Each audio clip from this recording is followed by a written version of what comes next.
¿Quién mató al candidato? Esta es la pregunta que hasta la fecha los ecuatorianos nos hacemos. Las instituciones del Estado guardan silencio mientras nos acercamos a un nuevo proceso electoral de segunda vuelta.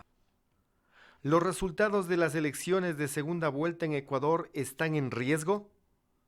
Para nadie es desconocido que el presidente Daniel Noboa y su equipo de gobierno ha violado sistemáticamente la Constitución y las normas vigentes, utilizándolas a su favor para beneficiar a su grupo económico familiar y para perpetuar una política económica dictada desde el norte, que podría concluir con una no aceptación de los resultados de las próximas elecciones si no le fueran favorables. Si la mayoría de ecuatorianos favorece con su voto el próximo 13 de abril a una fuerza progresista que es percibida como de izquierda y no es del gusto de la superpotencia capitalista, ¿estamos a puertas de una intervención directa y la represión de la voluntad popular? El Comando Sur de los Estados Unidos al parecer perdió en junio de 2023 un documento llamado Plan Estratégico Operacional Chameleon Mains o Camaleón Melenas en español, que se difundió desde entonces en la red social WhatsApp en Ecuador. Dicho documento, según su contenido, sería la versión resumen de un informe mayor que estaría vigente según su línea de tiempo desde el 24 de mayo de 2021 hasta el 24 de mayo de 2025, es decir, comprende el periodo presidencial de Guillermo Lasso y el ahora gobierno provisional de Daniel Noboa. Camaleón Melenas, de ser cierto su contenido y de no ser un producto forjado por alguna inteligencia artificial, describe un conjunto de decisiones que tomó Guillermo Lasso, como la muerte cruzada, por ejemplo, y presumiblemente otras que deberá tomar el gobierno actual de Daniel Noboa. Nosotros no juzgamos la veracidad o la validez de dicho documento, pero inquietos por su contenido, actualidad y trascendencia, consideramos que es nuestro deber ético y periodístico que los ecuatorianos debemos conocer el contenido del mismo. Para empezar por lo más preocupante y actual, citamos textualmente el Plan Estratégico Operacional Chameleon Mains en sus últimos párrafos, subtitulado como Fase 9. Se recomienda la provocación de convulsiones internas mediante actores y sectores políticos favorables, laufers y medios internacionales, posibles atentados contra candidatos en campaña electoral, o al ser elegidos por parte de sus opositores políticos, y en última instancia, la intervención militar directa por ocupación armada, autorizada por un nuevo gobierno provisional afín a las libertades civiles y la democracia del mundo libre occidental, aprobado por la ONU y la OEA. Según el mismo texto, estas recomendaciones serían necesarias si el clima político se enrarece o polariza a favor de movimientos pseudoliberales, progresistas o comunistas. Aunque es muy aventurado afirmarlo con certeza quién o quiénes fueron los autores intelectuales del magnicidio del candidato Villavicencio, este documento elaborado por el Comando Sur de los Estados Unidos por lo menos deja abierta la posibilidad de pensar que tras el magnicidio pudo estar la mano norteamericana y la del gobierno de Guillermo Lasso, todo para evitar que un candidato progresista o de izquierda asuma el mando político en el Ecuador. Si se habla de convulsión social, es lo que provocaría un desconocimiento de los resultados electorales como acostumbra la derecha, lo que inclusive introduce quizá alguna incertidumbre sobre lo que podría ocurrir en el contexto de las elecciones de segunda vuelta este próximo 13 de abril de 2025. Es válido mencionar también que en el gobierno del banquero Guillermo Lasso se firmó con los Estados Unidos un convenio de estatuto de fuerzas, ratificado por Noboa, y que ha convertido al Ecuador en su totalidad y de facto en una base militar de ese país, ya que se establece que los militares estadounidenses pueden ingresar al Ecuador con una simple licencia de conducir, pueden operar en todo el territorio y no solo en las Islas Galápagos, sin tener que rendirle cuentas a nadie, por más que pudieran provocar inclusive la muerte de un ecuatoriano. Dicho convenio de estatuto de fuerzas está plenamente vigente hasta el 2030, volviendo probable una intervención externa que materializaría la política internacional de la superpotencia. ¿Será que Ecuador en el patio trasero y la política global de Trump tiene tanto valor geopolítico, geoestratégico o de recursos naturales para que se justifique intentar una intervención para que un gobierno adicto a sus políticas continúe incluso por encima de una voluntad electoral mayoritaria que podría resultar opuesta a sus intereses? Para ampliar una visión crítica sobre el contenido del documento que nos ocupa, ponemos a su consideración el fragmento de una entrevista concedida gentilmente por la socióloga y catedrática Natalia Sierra. Yo sin esto, ¿no es cierto? Sin este documento yo veo que aquí hay se va dando un proceso de casi de toma del Estado.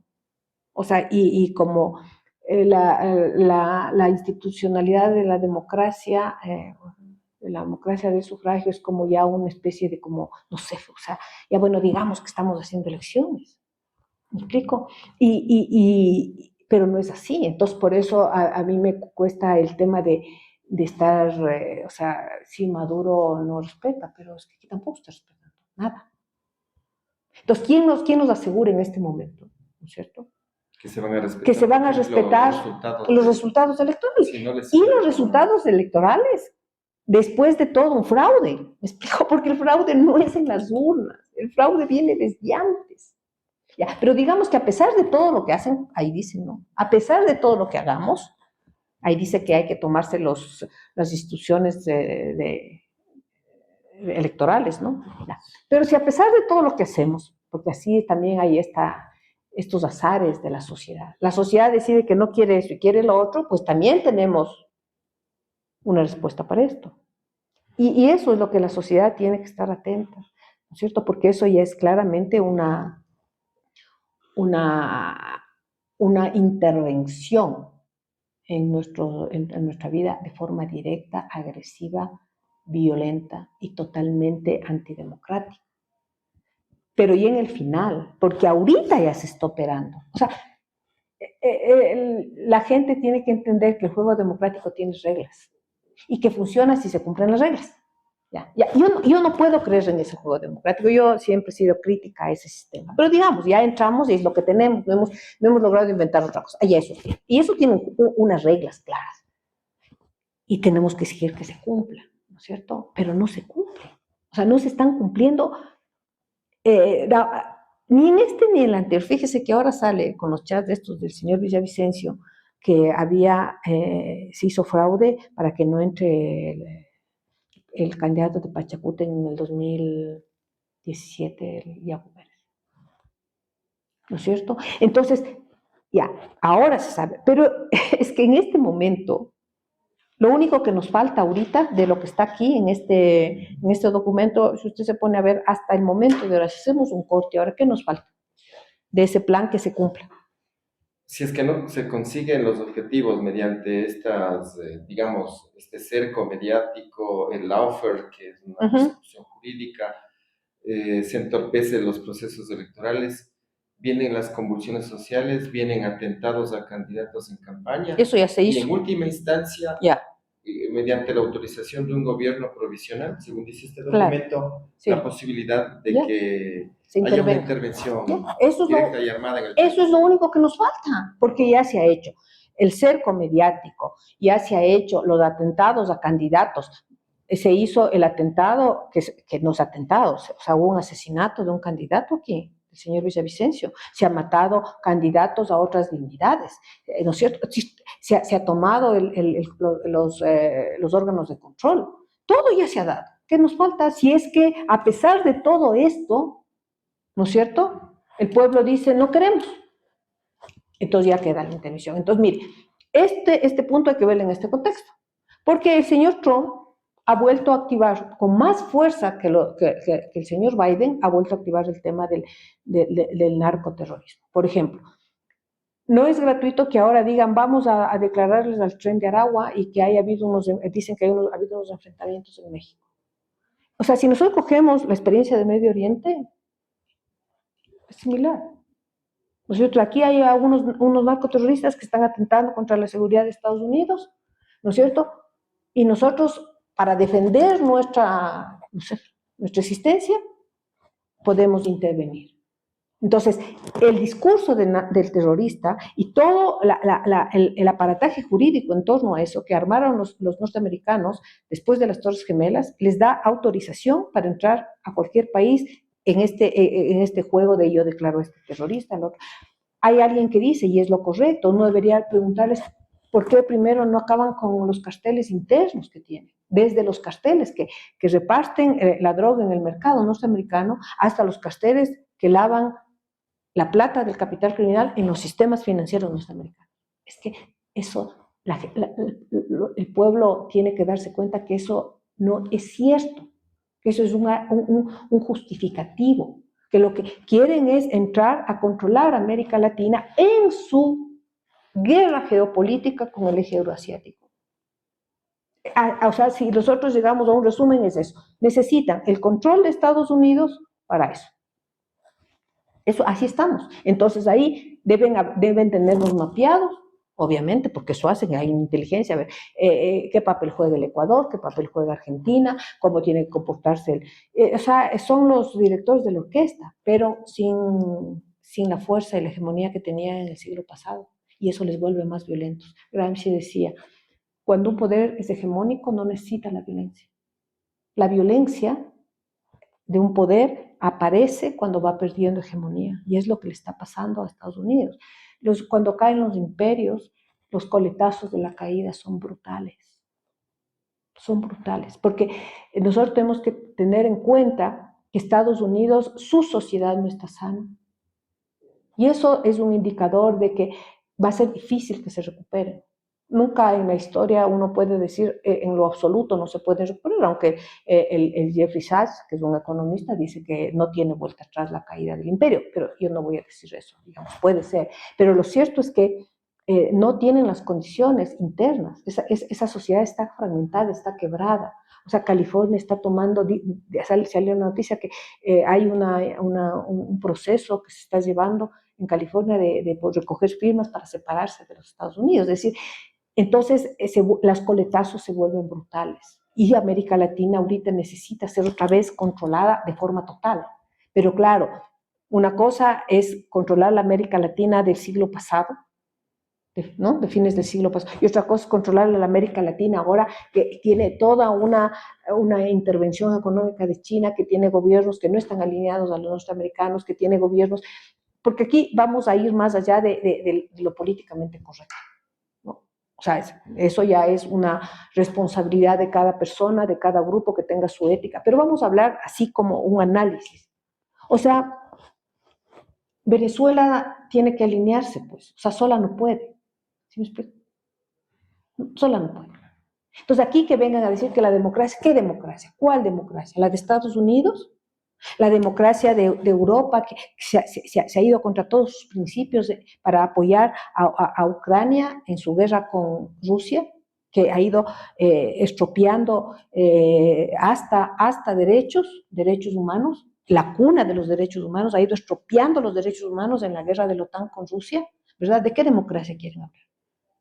Entonces, aquí hay un tema de, tanto les gustaba el tema de la realpolitik a la derecha, ¿no? La pragmática. Hay que ser pragmáticos. Venezuela no puede sola, tiene que aliarse. Punto. ¿Con quién se alía? Obviamente se va a aliar con los que pueden defenderle, que son los chinos y los rusos, porque tienen esa posición, ¿no es cierto? Ya. Nosotros, ¿dónde estamos? ¿Con quién vamos a hacer? Los norteamericanos nunca, en ninguna parte donde han intervenido, nunca han dejado buenos resultados. Eso dice la historia. Hay que ver lo que pasó en Afganistán, hay que ver lo que pasó en Irak, hay que ver lo que pasó en Siria. Ellos producen al enemigo, ¿no? Eso pasó con ISIS. Y la pregunta que yo quiero hacer es, ¿quién ha producido a los grandes cárteles mexicanos y colombianos? Es un problema de ¿Quién? información. El documento, digamos, está ahí y los hechos de la realidad y de la historia, si nos informamos mejor, son los que van a desmentir o van a confirmar este documento que se les ha caído. Sí, pero yo debería terminar, es que más allá de los documentos, hay una política que uno puede sentirla. No necesita los documentos. Los documentos lo que hacen es confirmar. Nosotros estamos a diario, ¿no es cierto?, como sociedades, como pueblos, estamos sintiendo lo que es la intervención del imperio ¿no es cierto?, en su intervención en nuestras políticas económicas, en sus chantajes con las deudas, en su entrar a coger nuestros recursos. Miren lo que está pasando en el Congo, ¿no es cierto? Todo lo que está pasando en las zonas de litio. Es decir, los imperios funcionan así.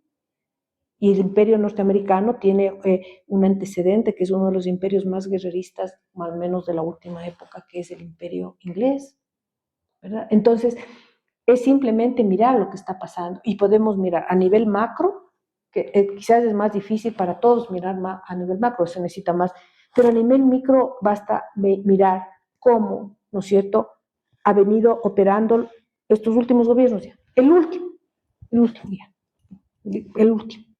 O sea, cada vez se vuelve una normalidad, que no respeten nada, que hagan lo que les da la gana, que a su vicepresidenta el señor le comienza a perseguir. Es su vicepresidenta, no es del otro grupo.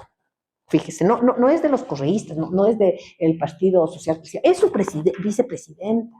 Es decir, entonces uno va viendo cómo las piezas se van moviendo. Y claro, y si nosotros nos quedamos en el chisme, ¿no?, y no vemos lo que está atrás, que estas piezas que se mueven en torno a una racionalidad. Y cuando digo racionalidad, no la racionalidad es per se buena y puede haber una racionalidad maquiavélica, ¿verdad? Que es lo era el más... ya. Entonces uno ve cómo las piezas se están moviendo. Ahora, lo que sí, y esto hay que tomar en cuenta, nunca por más buena planificación de ajedrez, el destino está decidido. Nunca. Siempre los pueblos pueden cambiar, ¿no? El poder escribe para los pueblos. Siempre es posible cambiar. Ni el mejor ajedrecista, ¿no es cierto?, tiene asegurado triunfo. Pero obviamente que hay aquí un guión, porque se ve, porque si no, porque uno podría decir entonces, ¿por qué la señora Diana Tamaí y el consejo no ponen orden? A él, al otro, al fulano, al sultano. ¿Por qué la fiscalía no se comporta con todos, sino que hay una especie de selección? ¿Por qué la Contraloría esto? ¿Por qué? Y si entonces vamos viendo a todos los agentes y todos vemos que están jugando algo, pero no están respetando las reglas del juego del Estado democrático, no lo están respetando. Entonces, y vemos a los medios de comunicación cumpliendo un papel, ¿no es cierto?, avasallador a nivel ideológico, y además generando noticias que son absolutamente incoherentes, por no decir falsas, ¿no es cierto? Como estamos haciendo un acuerdo con el señor Edmundo. O sea, el señor Edmundo es un ciudadano venezolano, ¿qué acuerdo? Que ni siquiera que el petróleo, no tiene ni vergüenza de decir, han firmado un acuerdo porque le vamos a vender petróleo a los países que compran a Venezuela. O sea, es como que uno dice, ¿qué están hablando? ¿Verdad? O sea, entonces está clarísimo que están haciendo eso, pero siempre el pueblo puede virar cualquier guión, creo yo. Queda abierta la opción para que otras perspectivas pudieran interpretar el contenido del mencionado documento, por supuesto también para aquellos que resultan aludidos, a quienes hemos tratado de contactar sin respuesta. Sin embargo, ya lo hemos dicho, este documento solo puede ser desmentido o confirmado por los hechos que ocurrieron o estarían por ocurrir. Dada la coyuntura internacional, nacional y local que enmarcan los contenidos del documento denominado Plan Estratégico Operacional Chameleon-Mainz, Camaleón Melenas para Ecuador, dejamos a consideración de nuestras audiencias los criterios y las opciones que quisieran adoptar frente a dichos contenidos, cuyas primeras fases y restantes, que son 9, abordaremos en los siguientes programas.